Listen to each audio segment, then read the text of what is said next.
I hope this works. Let's see here. I figured if I'm going to be reading this book, I might as well make you all suffer through it with me. Herodotus' Histories. The George Rawlinson translation of Histories was first published in 1858.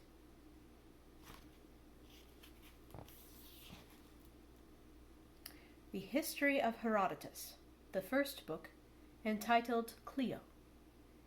These are the researches of Herodotus of Halicarnassus, which he publishes in the hope of thereby preserving from decay the remembrance of what men have done, and of preventing the great and wonderful actions of the Greeks and the barbarians from losing their due meed of glory, and withal to put on record what were their grounds of feud.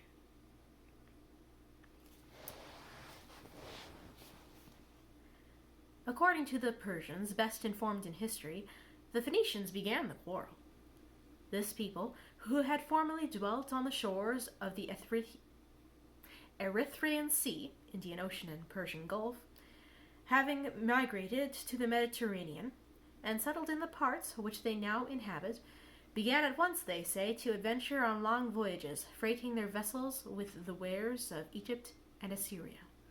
They landed at many places on the coast, and among the rest at Argos, which was then preeminent above all the states included now under the common name of Hellas. Here they exposed their merchandise, and traded with the natives for 5 or 6 days, at the end of which time, when almost everything was sold, there came down to the beach a number of women, and among them the daughter of the king, who was, they say, agreeing in this with the Greeks, Io, the child of Inachus. Inachus. The women were standing by the stern of the ship, intent upon their purchases, when the Phoenicians, with a general shout, rushed upon them. The greater part made their escape, but some were seized and carried off. Io herself was among the captives. The Phoenicians put the women on board their vessel and set sail to Egypt. Thus did Io pass into Egypt, according to the Persian story, which differs widely from the Phoenicians, and thus commenced, according to their authors, the series of outrages. At a later period, certain Greeks, with whose name they are unacquainted, but who would probably be Cretans, made a landing at Tyre, on the Phoenician coast, and bore off the king's daughter, Europe. In this they only retaliated, but afterwards the Greeks, they say, were guilty of a second violence. They manned a ship of war and sailed to Aea, a city of Colchis on the river Phasis, from whence, after dispatching the rest of the business on which they had come, they carried off Medea, the daughter of the king of the land. The monarch sent a herald into Greece to demand reparation of the wrong and the restitution of his child. But the Greeks made answer that, having received no reparation of the wrong done them in the seizure of Io the Argive, they should give none in this instance. In the next generation afterwards, according to the same authorities, Alexander the son of Priam, bearing these events in mind, resolved to procure himself a wife out of Greece by violence, fully persuaded that as the Greeks had not given satisfaction for their outrages, so neither would he be forced to make any for his. Accordingly, he made prize of Helen, upon which the Greeks decided that, before resorting to other measures, they would send envoys to reclaim the princess and require reparation of the wrong. Their demands were met by reference to the violence which had been offered to Medea, and they were asked with what face they could now require satisfaction when they had formerly rejected all demands for either reparation or restitution addressed to them. Hitherto the injuries on either side had been mere acts of common violence, but in what followed the Persians consider that the Greeks were greatly to blame, since before any attack had been made on Europe, they led an army into Asia. Now, as for the carrying off of women, it is the deed, they say, of a rogue. But to make a stir about such as are carried off argues a man a fool. Men of sense care nothing for such women, since it is plain that without their own consent they would never be forced away. The Asiatics, when the Greeks ran off with their women, never troubled themselves about the matter, but the Greeks, for the sake of a single Lacedaemonian girl, collected a vast armament, invaded Asia, and destroyed the kingdom of Priam. Henceforth they ever looked upon the Greeks as their open enemies. For Asia, with all the various tribes of barbarians that inhabit it, regarded by the Persians as their own. For Asia, with all the various tribes of barbarians that inhabit it, is regarded by the Persians as their own, but Europe and the Greek race they look on as distinct and separate. Such is the attack which the Persians give of these matters. They trace to the attack upon Troy their ancient enmity towards the Greeks. The Phoenicians, however, as regards Io, vary from the Persian statements. They deny that they used any violence to remove her into Egypt. She herself, they say, having formed an intimacy with the captain, while his vessel lay at Argos, and perceiving herself to be with child, of her own free will accompanied the Phoenicians on their leaving the shore, to escape the shame of detection and the reproaches of her parents. Whether this latter account be true, or whether the matter happened otherwise, I shall not discuss further. I shall proceed at once to point out the persons who first, within my own knowledge, inflicted injury on the Greeks, after which I shall go forward with my history, describing equally the greater and the lesser cities. For the cities which were formerly great, have most of them become insignificant, and such as are at present powerful were weak in the olden time. I shall therefore discourse equally of both, convinced that human happiness never continues long in one stay. Croesus, son of Alates, by birth a Lydian, was lord of all the nations to the west of the river Halys. This stream, which separates Syria from Paphlagonia, runs with a course from south to north, and finally falls into the Euxine. So far as our knowledge goes, he was the first of the barbarians who had dealings with the Greeks, forcing some of them to become his tributaries, and entering into alliance with others. He conquered the Aeolians, Ionians, and Dorians of Asia, and made a peace with the Lacedaemonians. Up to that time, all Greeks had been free, for the Cimmerian attack upon Ionia, which was earlier than Croesus, was not a conquest of the cities, but only an inroad for plundering. The sovereignty of Lydia, which had belonged to the Heraclides, passed into the family of Croesus, who were called the Myrmidai, in the manner which I will now relate. There was a certain king of Sardis, Candales by name, whom the Greeks called Mercilus. He was a descendant of Alcaeus, son of Hercules.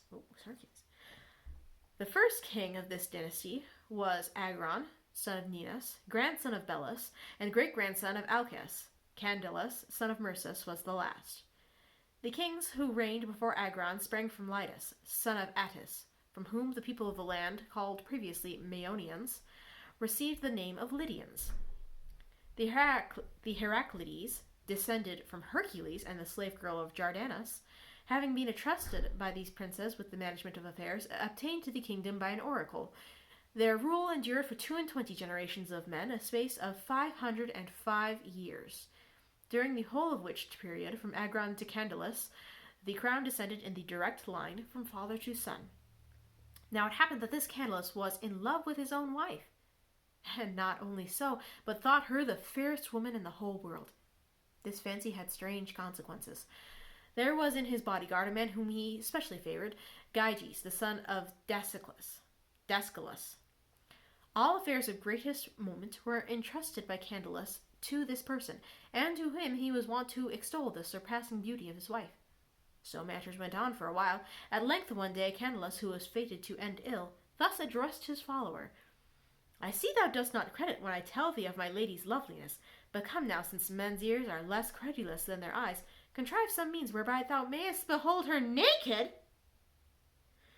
At this the other loudly exclaimed, saying, "What most unwise speech is this, master, which thou hast uttered?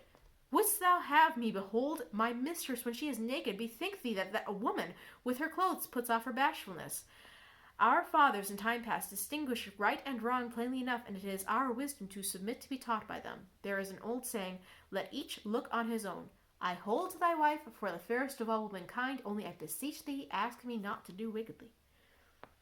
Gyges thus endeavored to decline the king's proposal, trembling lest some dreadful evil should befall him through it. But the king replied to him, "Courage, friend, suspect me not of the design to prove thee by this discourse, nor dread thy mistress, lest mischief befall thee at her hands. Be sure I will so manage that she shall not even know that thou hast looked upon her. I will place thee behind the open door of the chamber in which we sleep. When I enter to go to rest, she will follow me. There stands a chair close by the entrance, on which she will lay her clothes, one by one, as she takes them off.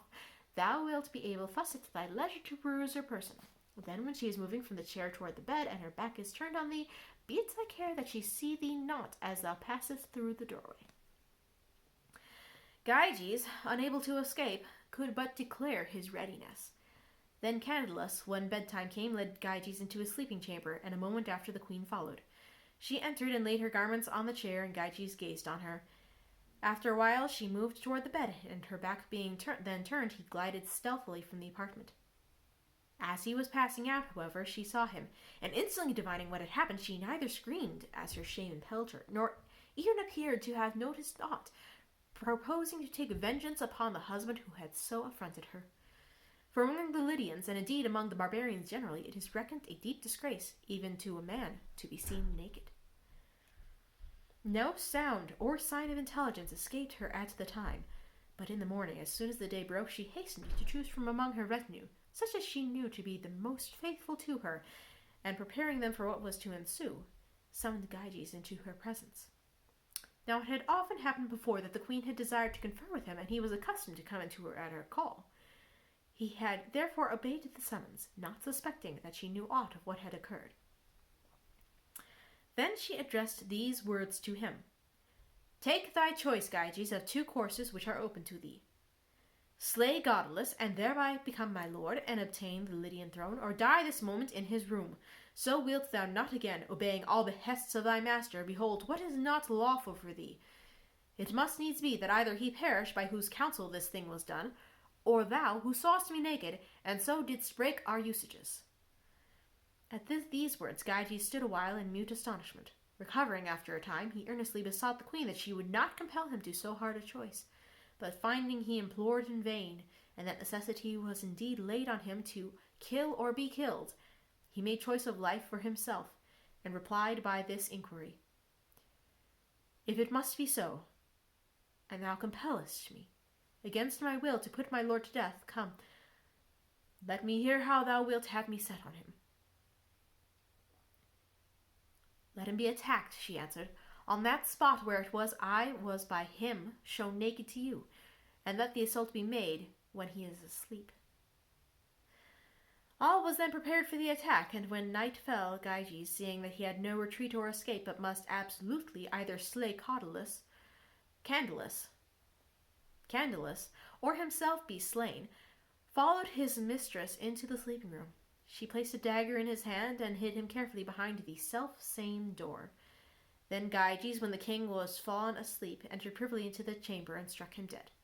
Thus did the life and kingdom of Candidus pass into the possession of Gyges, of whom Archilochus the Parian, who lived about the same time, made mention in a poem written in iambic trimeter verse. Gyges was afterward confirmed in the possession of the throne by answer of the Delphic oracle.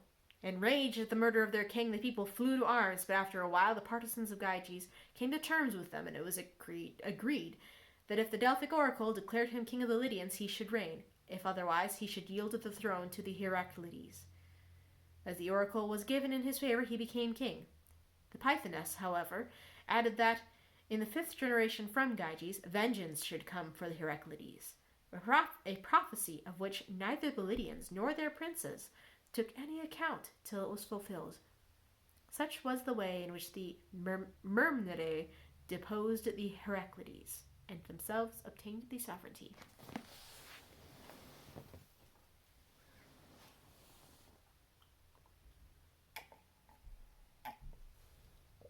Crumb, I spilled on myself.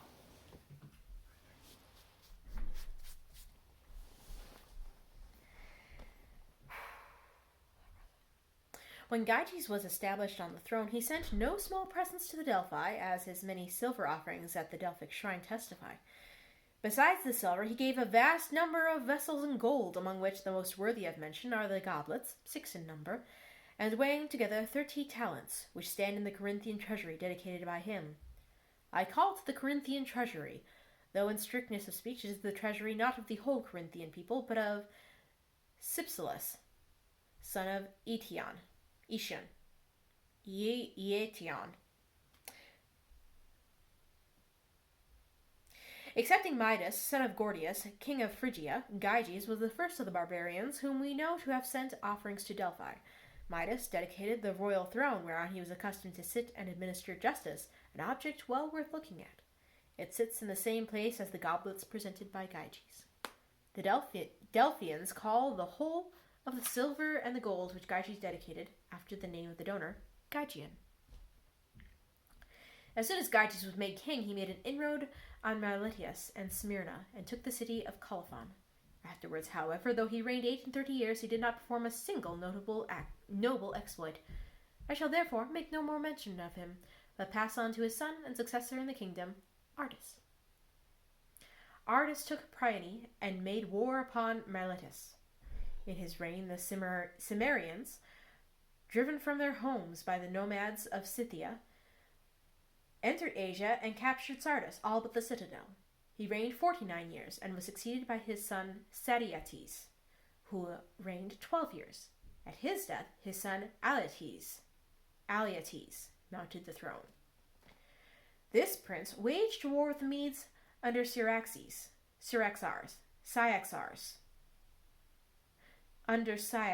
the grandson of Deioces, drove the Cimmerians out of Asia, conquered Smyrna, the Colophian colony, and invaded Clazomene. From this last conquest he did not come off as he could have wished, but met with a sore defeat. Still, however, in the course of his reign he performed other actions very worthy of note, of which I will now proceed to give an account. Inheriting from his father a war with the Milesians, he pressed the siege against the city by attacking it in the following manner. When the harvest was ripe on the ground, he marched his army into Milesia to the sound of pipes and harps and flutes masculine and feminine. The buildings that were scattered across the country he neither pulled down nor burnt, nor did he even tear away the doors, but he left them standing as they were. He cut down, however, and utterly destroyed all the trees and all the corn throughout the land, and then returned to his own dominions. It was idle for his army to sit down before the place, as the Milesians were masters of the sea. The reason that he did not demolish their buildings was that the inhabitants might be tempted to use them as homesteads, from which to go forth to sow and till their lands. So each time he invaded the country, he might find something to plunder.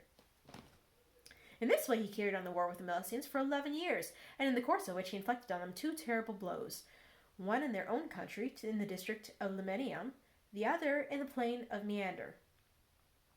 During 6 of these 11 years, Sadiotes, the son of Ardys, who first lighted the flames of this war, was king of Lydia, and made the incursions. Only the 5 following years belonged to the reign of Alyattes, son of Sadiotes, who, as I said before, inherited the war from his father, and applied himself to it unremittingly. The Milesians throughout the contest received no help at all from any of the Ionians, excepting those of Chios, who lent them troops in the requital of a like service rendered to them in former times, the Milesians having fought on the side of the Chians during the whole of the war between them and the people of Erythrae. It was in the 12th year of the war that the following mischance occurred from the firing of the harvest fields. Scarcely had the corn been set alight by the soldiers when a violent wind carried the flames against the temple of Minerva Assesia, which caught fire and was burnt to the ground. At the time, no one made any account of the circumstance, but afterwards, on the return of the army to the Sardis, Aletius fell sick. His illness continued, whereupon, either advised thereto by some friend, or perchance himself conceiving the idea, he sent messengers to Delphi to inquire of the god considering his malady. On their arrival, the Pythoness declared that no answer should be given them until they rebuilt the temple of Minerva, burnt by the Lydians at Assesus in Milesia. Thus much I know from information given me by the Delphians. The remainder of the story the Milesians add. The answer made by the oracle came to the ears of Periander, son of Cypselus, who was a very close friend to Thrasybulus, tyrant of Miletus at that period. He instantly dispatched a messenger to report the oracle to him, in order that Thrasybulus, forewarned of its tenor, might the better adapt his measures to the posture of affairs. Alyattes, the moment that the words of the oracle were reported to him, sent a herald to Miletus in hopes of concluding a truce with Thrasybulus and the Milesians for such a time as was needed to rebuild the temple. The herald went upon his way, but meantime Thrasybulus had been apprised of everything, and conjecturing what the Alyattes would do, he contrived of this artifice. He had all the corn that was in the city, whether belonging to himself or to private persons, brought into the marketplace, and issued an order that the Milesians should hold themselves in readiness, and when he gave the signal, should, one and all, fall to drinking and revelry. The purpose for which he gave these orders was the following. He hoped that the Sardian herald, seeing so great a store of corn upon the ground, and all the city given up to festivity, would inform Alyattes of it, which fell out as he anticipated. The herald observed the whole, and when he had delivered his message, went back to Sardis. The circumstances alone, as I gather, brought about the peace which ensued. Alyattes, who had hoped that there was now a great scarcity of corn in Miletus, and that the people were worn down from the last pitch of sufferings, when he heard that from the herald on his return from Miletus tidings so contrary to those he had expected, made a treaty with the enemy by which the two nations became close friends and allies. He then built at Acessus 2 temples to Minerva instead of 1, and shortly after recovered from his malady. Such were the chief circumstances of the war which Alyattes waged with Thrasybulus and the Milesians. This Periander, who apprised Thrasybulus of the oracle, was son of Cypselus and tyrant of Corinth. In his time, a very wonderful thing is said to have happened. The Corinthians and the Lesbians agree in their account of the matter. They relate that Arion of Methymna, who as a player on the harp, was second to no man living at the time, and who was... I'm so sorry.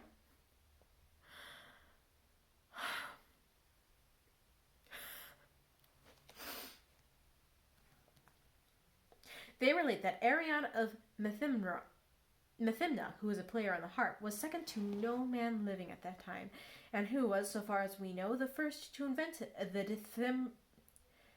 the dithyrambic measure. To give it its name and to recite in it at Corinth was carried to Teneram on the back of a dolphin. He lived for many years at the court of Periander, when a longing came upon him to sail across to Italy and Sicily. Having made rich profits in these parts, he wanted to recross the seas to Corinth. He therefore hired a vessel, the crew of which were Corinthians, thinking that there was no people in which he could more safely confide, and going on board he set sail from Tarentum. The sailors, however, when they reached the open sea, formed a plot to throw him overboard and seize upon his riches. Discovering their design, he fell on his knees, beseeching them to spare his life, and making them welcome to his money. But they refused, and required him to either kill himself outright, if he wished for a grave on the dry land, or, without loss of time, to leap overboard into the sea. In this strait, Arion begged them, since such was their pleasure, to allow him to mount upon the quarterdeck, dressed in his full costume, and there to play and sing, and promising that as soon as his song was ended, he would destroy himself. Delighted at the prospect of hearing the very best harper in the world, they consented, and withdrew from the stern to the middle of the vessel, while Arion, dressed himself in the full costume of his calling, took his harp, and standing on the quarterdeck, chanted the Orthyan. His strain ended, he flung himself, fully attired as he was, headlong into the sea. The Corinthians then sailed on to Corinth. As for Arion, a dolphin, they say, took him upon his back, and carried him to Tenerum, where he went ashore, and there proceeded to Corinth in his musician's dress, and told all that had happened to him.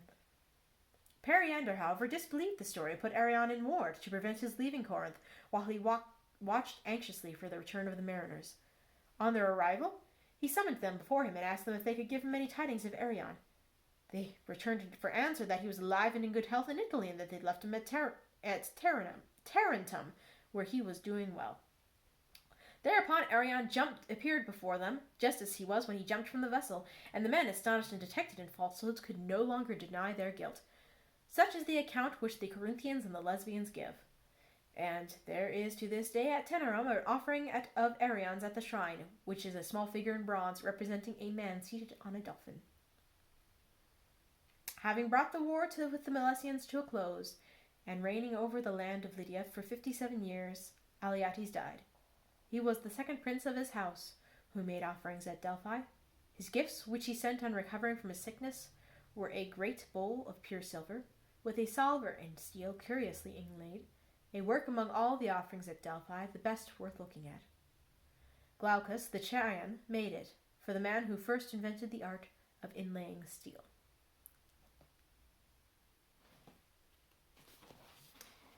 This book is not divided into chapters, so we will end there.